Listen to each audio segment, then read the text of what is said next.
यह कहानी एक ऐसे लड़के की है जो इस दुनिया में तो अपाहिज है और किसी को प्रोटेक्ट भी नहीं कर सकता, मगर यही लड़का दूसरी दुनिया में सबसे पावरफुल राजा है और इसकी पावर के सामने कोई भी नहीं टिक सकता।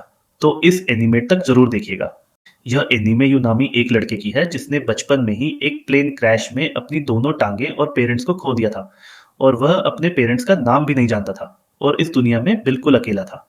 लेकिन उसे इस बात की खुशी थी कि उसे एक फ्लावर शॉप के ओनर ने अडॉप्ट कर लिया है और उसे साकी नाम की एक असल में उसकी स्टेप सिस्टर थी। उस एक्सीडेंट के बाद हॉस्पिटल में उसे एक बूढ़ा मिलता है जो आसमान की तरफ अपनी छड़ी करके उसे बताता है कि वो उस पार एक दूसरी दुनिया में आसानी से जा सकता है क्योंकि उसे मैजिक आता है। अब ये सुन के यू काफी शॉक्ड होता है। बूढ़ा उसे मजीद बताता है कि दोनों दुनिया में रहने वाले लोग एक जैसे दिखते हैं और उनके इंटरेस्ट भी सेम है और अगर किसी को मैजिक आता हो तो वो उस दुनिया में आसानी से जा सकता है। अब कहानी आगे बढ़ती है और हम देखते हैं कि हारू नामी एक लड़के पे एक डॉग अटैक करता है जिस पर यूं एक पत्थर मार के उस डॉग का ध्यान हारू से हटा लेता है। अब इसके बाद वो दोनों एक दूसरे को अपना इंट्रोडक्शन देते हैं और इस तरह वो दोनों दोस्त बन जाते हैं क्योंकि उन्हें लगता था कि वो दोनों एक जैसे दिखते हैं। इसी तरह काफी समय बीत जाता है और अब वो दोनों बड़े हो जाते हैं, लेकिन उनकी दोस्ती अब भी बरकरार थी। लेकिन अब इस दोस्ती में कटो नामी एक लड़की भी शामिल हो गई थी जो हारू की गर्लफ्रेंड थी। वो तीनों मिलके एक दूसरे के साथ काफी एंजॉय करते थे। कटो और हारू यू फीलिंगलेस ऐसी जगहों पे नहीं जाते थे जहां पे यू अपनी डिसेबिलिटी की वजह से नहीं जा सकता था, क्योंकि वो यू को अकेले नहीं छोड़ना चाहते थे।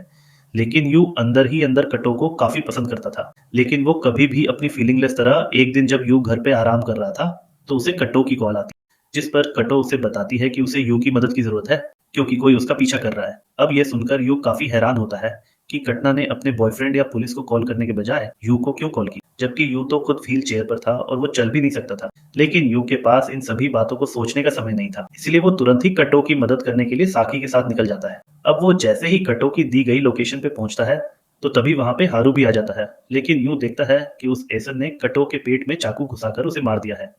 अब इससे पहले कि हारू अपनी गर्लफ्रेंड को बचा पाता तो एसिन, जिसने एक ब्लैक कोट पहना हुआ था, वहां से भाग जाता है। अब यह देख के हारू फौरन टोना को उठाता है और उस हॉस्पिटल ले जाने के लिए भागता है और उसके पीछे यूं भी भागता है।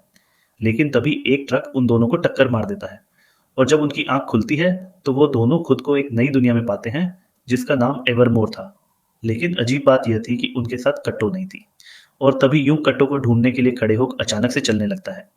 ये देख के हारू काफी खुश होता है क्योंकि सारी जिंदगी एक व्हीलचेयर गुजारने के बाद अब आखिरकार यूं चल सकता था। ये देख के यूं और हारू दोनों एक दूसरे को खुशी से गले लगा लेते हैं। इसके बाद जब वो शहर में कटोना को ढूंढने के लिए घूमते हैं तो उन्हें पता चलता है कि उनके आसपास डेमी ह्यूमंस हैं और तब यू को रियलाइज वो चल सकता है। तो यकीनन कटो के पेट में चाकू लगने की वजह से वह जख्म भी ठीक हो गया होगा। अब तभी वह आसपास के लोगों से अपनी दोस्त कट्टो के बारे में पूछने लगते हैं। तो एक लोकल उन्हें वहां की प्रिंसेस एस्ट्रिड का पोस्टर दिखाता है जिसकी शक्ल बिल्कुल कट्टो से मिलती थी। अब ये देख के वो दोनों काफी शॉक्ड होते हैं और फौरन ही पैलेस की तरफ भागते हैं ताकि वो अपनी दोस्त से मिल सके। लेकिन पैलेस के अंदर किसी भी लोकल को जाने की इजाजत नहीं थी, इसलिए वो दोनों कुछ हीलर्स के कैरेज में छुप जाते हैं जिन्हें किंग ने प्रिंसेस को जाने का मौका मिलता है। और फिर यू अपनी ताकत का इस्तेमाल करके उस चाकू को प्रिंसेस के पेट से निकालने की कोशिश करता है, तो वही डार्क मैजिक हर तरफ फैल जाता है। लेकिन यू उस चाकू को निकालने में कामयाब हो गया था, जिसकी वजह से प्रिंसेस का जख्म भी हील हो जाता है। लेकिन उन दोनों को अरेस्ट कर लिया जाता है, जहां वो बताते हैं कि उन्होंने प्रिंसेस का जख्म इसलिए ठीक किया क्योंकि प्रिंसेस की शक्ल उनकी दोस्त कट्टो से मिलती है। लेकिन आर्मी लीडर बॉटन उनकी बात का यकीन नहीं करता। पर तभी एक नाइट जिसका नाम बता था सबको बताती है कि यू और हारू बिल्कुल ठीक कह रहे हैं और उनका मकसद प्रिंसेस को नुकसान पहुंचाना नहीं था। अब यह सुन के एक मैजिक चांसलर गोस जो वहीं पे खड़ा था उन दोनों का शुक्रिया अदा करता है क्योंकि उन दोनों की वजह से ही प्रिंसेस की जान बच पाई थी। अब प्रिंसेस को भी होश आ गया था, जिसपे हारू प्रिंसेस से कुछ सवाल करता है ताकि वह यह जान पाए कि वो उसकी गर्लफ्रेंड कटोला है या नहीं। लेकिन प्रिंसेस को उसके किसी भी सवाल की कुछ समझ नहीं आ रही थी। अब रात को यूं छुप के पैलेस में घूमने लगता है ताकि वे जान पाए कि आखिर असल में प्रिंसेस कौन है। अब वो देखता है कि प्रिंसेस एक रोबोट से बात कर रही थी। अब यू वहां से जाने ही लगता है कि प्रिंसेस उसे देख लेती है और उसे अपने साथ प्योरिटी लेक पे चलने को बोलती है, जहां नहाकर वह उसके थ्रू अपनी बॉडी को उस कर्स चाकू के लगने की वजह से हील कर पाएगी। इसी तरह अब यू भी प्रिंसेस के साथ एक उड़ने वाली बोट में बैठ जाता है, जिसे देख के वह काफी हैरान था क्योंकि सामने नजर आने वाले सीन्स काफी खूबसूरत थे। अब इसी तरह वो दोनों उस लेक पर पहुंच जाते हैं जहां पर प्रिंसेस नहाते हुए डांस करती है और अपनी बॉडी को हील कर लेती है। इसके बाद प्रिंसेस से कटो के बारे में पूछती है तो वो दोनों एक दूसरे को अपनी अपनी दुनिया के बारे में बताने लगते हैं।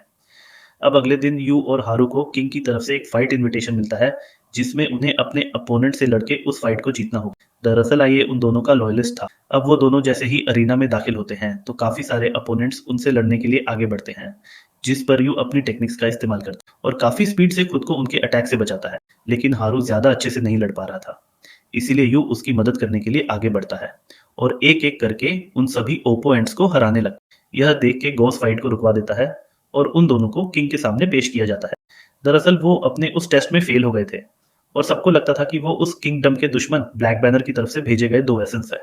अब यह देख के यू हारू को सजेस्ट करता है कि उन्हें जल्द अज जल्द अपनी पुरानी दुनिया में वापस लौट जाना चाहिए और इसके लिए उन्हें खुद को उस दुनिया में मारना होगा। अब हारू यू की बात मान लेता है और इस तरह वो दोनों तेजी से आगे बढ़ते हैं और किंग के सर से जंप करते हुए पीछे जलती हुई आग में चले जाते हैं, जिसके बाद वो दोनों खुद को अपनी पुरानी दुनिया में टेलीप करने में कामयाब हो गए थे। अब हम देखते हैं कि यू वापस से व्हील चेयर पर आ, लेकिन तभी वहां काटोना आ जाती है, जिसे बिल्कुल ठीक देख के हारू उसे गले लगा लेता है। अब कोटोना उन दोनों को बताती है कि कल एक कार एक्सीडेंट हुआ था जिसमें 3 लोग मारे गए, और जब वो उन्हें उन तीनों की पिक्चर दिखाती है तो उन्हें पता चलता है कि वो तीनों कोई और नहीं बल्कि वही हीलर्स थे जिन्होंने प्रिंसेस एस्ट्रिड को ठीक करने की कोशिश की थी। अब यह देख के यू को उस बूढ़े आदमी की बात याद आती है जिसने बताया था कि उन दोनों दुनिया में रहने वाले लोग एक जैसे हैं और उनकी लाइफ भी एक दूसरे से लिंक करती है। लेकिन हारू को इस सब पे बिल्कुल यकीन नहीं था। उसका ख्याल था कि वो सभी कुछ एक डराव नाख्वाब था। इधर यू का मानना था कि टोना प्रिंसेस एस्ट्रिड को बचाने के कारण ही इस दुनिया में जिंदा है। अब अगले दिन टोना स्कूल नहीं आती। अब वो दोनों जब उससे मिलने जाते हैं तो कोटोना उन्हें बताती है कि उसे एक जानलेवा बीमारी है और उसके पास जिंदा रहने के लिए सिर्फ 3 महीने ही बचे हैं। अब ये सुन के वो दोनों परेशान हो जाते हैं, जिसमें हारू को लगता है कि उन्हें प्रिंसेस को नहीं बचाना चाहिए था, क्योंकि शायद उसको बचाने के कारण ही आज उसकी गर्लफ्रेंड की जान खतरे में है।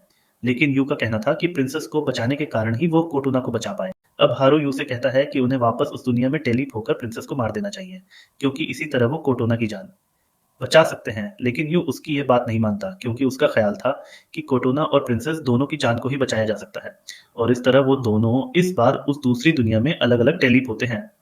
यू वहां पैलेस में टेलीप होता है, जहां पर सबको वह बताता है कि प्रिंसेस एस्टेट की जान को खतरा है, लेकिन कोई भी उसकी बात का यकीन नहीं करता। अब बटन उन सबको बताता है कि हारू को ब्लैक बैनर के साथ देखा गया है। इस ऊन के यू को उसकी बात का यकीन नहीं आता और वो इस सबको डिनायर है। अब ये देखते हुए गॉस आगे बढ़ता है और यू को एक स्वर्ड देता है ताकि वो प्रिंसेस एस्टेट की हिफाजत कर सके, लेकिन बदले में यू को अपने दोस्त हारू को मारना होगा। अब यू वो स्वर्ड लेके प्रिंसेस के पास जाता है, जिस पर प्रिंसेस उसे खुद को मारने को बोलती है ताकि वो अपने दोस्त काटोना की जान बचा सके।